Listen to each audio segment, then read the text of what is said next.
25 to 8 here on ABC Radio Brisbane, broadcasting live from Ipswich. I want to tell you about a great charity. Gee, the work that they are doing is quite phenomenal. Goodna Street Life, an independent charity providing housing and support for the homeless and people who are just doing it a little bit tough. Steve Purcell, you know this story pretty well. Morning to you. Good morning. How are you going? Very well, thanks. You have been extraordinarily busy since Australia Day. What's happened? Well, we've been taking on the old Varuna Hotel and we're converting that into a space where we can provide support for the homeless. So we've got accommodation, we're turning the old bar and pokey room into a community centre where we can provide support, free meals, training, so much that we can actually do for vulnerable people. That sounds like quite an achievement to take on an old hotel to offer this sort of opportunity. How... I don't want to keep using that word tough, but I'm talking about the situation for people who are trying to either access public housing. We know there's a massive shortage of that.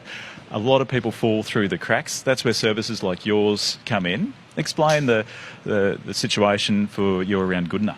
Well, it's actually incredibly complex because these situations or the problems are caused from all levels of government. They're really diverse and none of the solutions have been put forward really target the broader issue. There's a lot of funding that sort of goes into these really targeted segments, but us as an independent charity have this really unique perspective because we have funded charities or funded services sending people to us because their clients don't fit within the box that they get their funding for. So there's this problem where there's thousands of people that are falling through the cracks, not just through the broader system, but even the system that's set up to support vulnerable people isn't actually capable to provide the service that's actually needed. What are the people who you're meeting there? What are they saying to you about the reasons that they've found themselves homeless? Well, we have people from the ages of 16 through to about 70, so the reasons vary greatly. Very common, we have things like family breakdown and then no support to fall back on. So about 90% of our clients don't have any family support. So when things do get tough, they might get sick, they might have, relationship breakdown, they might fall into addiction or substance abuse, health problems.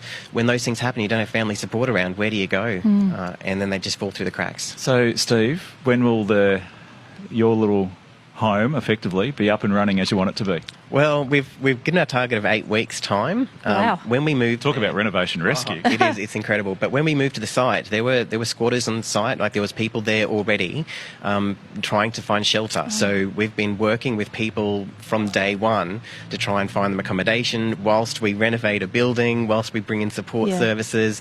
The community have been incredible though. Like we've had volunteers coming out of everywhere, every crack and crevice to help us get this up and running. I can't thank the community enough for what they've done for us. Well, it's Goodna Street Life, so if you want more volunteers, that's where you go. Look up Goodna Street Life and see what you can do to help. Thank you so much for coming down, Steve. Thank you very much. What a great story that is, and the whole community coming together to help Goodna Street Life. It's 22 to 8.